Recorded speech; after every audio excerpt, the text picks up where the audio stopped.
Fino al 3 marzo a San Donà di Piave, in provincia di Venezia, si tiene l'Open Circus Festival, un cartellone di eventi in omaggio a Moira Orfei a 3 anni dalla sua scomparsa, curato da Circo e dintorni, con il sostegno della città di San Donà di Piave e del Ministero per i beni e le attività culturali. Moira Orfei, nata a Codroipo, in provincia di Udine, era di casa a San Donà non solo perché la gente del posto nutriva per lei un affetto sconfinato, ma anche perché questa cittadina veneta era stata scelta dalla regina del circo per fissare la propria dimora quando non era in tournée col suo tendone, acquistando la splendida villa Ancillotto, la cui fama ha valicato i confini regionali anche grazie alla sua presenza. A San Donà di Piave, infatti, sorgeva il quartier generale del circo di Moira e lì nascevano gli spettacoli che avrebbero poi conquistato il cuore di milioni di spettatori nel mondo. È un programma intenso, particolare, direi che cade anche nel momento giusto, insomma quello di Carnevale, che vorremmo fosse l'inizio di un percorso. E quindi con questo noi intendiamo in qualche modo portare a battesimo una edizione zero, confidando che poi negli anni possa migliorare in rinomanza ma anche in capacità di coinvolgere le persone, a partire dai bambini, che sono in ogni caso l'oggetto privilegiato di questa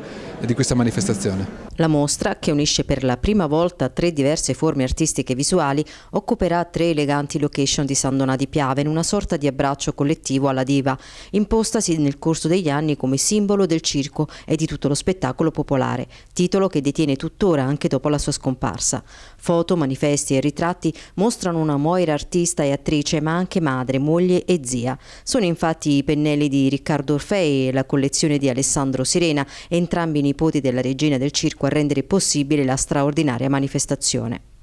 Sono anche un po' commosso oggi nell'inaugurare questa mostra e anche questa serie di eventi che tributiamo a Moira, alla regina del circo. E in particolare questa sala ospita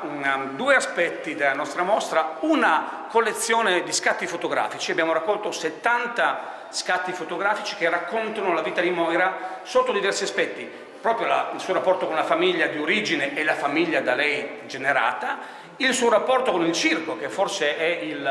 il mondo per la quale è più conosciuta, il suo rapporto con il cinema e il suo rapporto con la società. Infatti Moira, come sappiamo bene, era una icona popolare, quindi è andata al di là del circo, da cui pure proveniva. Quindi ci sono immagini che raccontano dei grandi successi di Moira, i suoi grandi colleghi del circo italiano, perché il circo italiano, a volte ce lo dimentichiamo, occupa un ruolo importante nella storia dello spettacolo internazionale. Pensate che al Festival di Montecarlo, dove Moira era amatissima, l'Italia è al 3° posto nel palmarès, nella raccolta di medaglie di questa importantissima manifestazione, che è considerata l'Oscar del circo, le Olimpiadi del circo. Come potete vedere, oltre a questi 70 scatti fotografici, ospitiamo all'interno di questa bella sala una ventina di manifesti originali di circo e di cinema, perché, ricordiamolo, Moira ha realizzato una 50ina di pellicole in tutta la sua carriera, molti peplum, quindi Zorro contro Maciste, molti film di cassetta come quelli realizzati con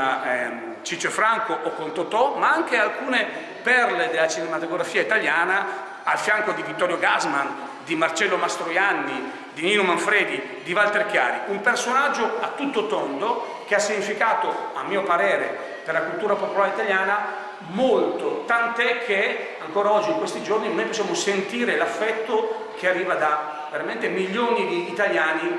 che le tributano quotidianamente, nonostante sia mancato ormai da 3 anni. In programma sono anche una serata tributo con musica dal vivo, filmati e performance e un premio a lei dedicati per celebrare in maniera gioiosa una delle donne che più hanno dato allo spettacolo popolare del nostro paese.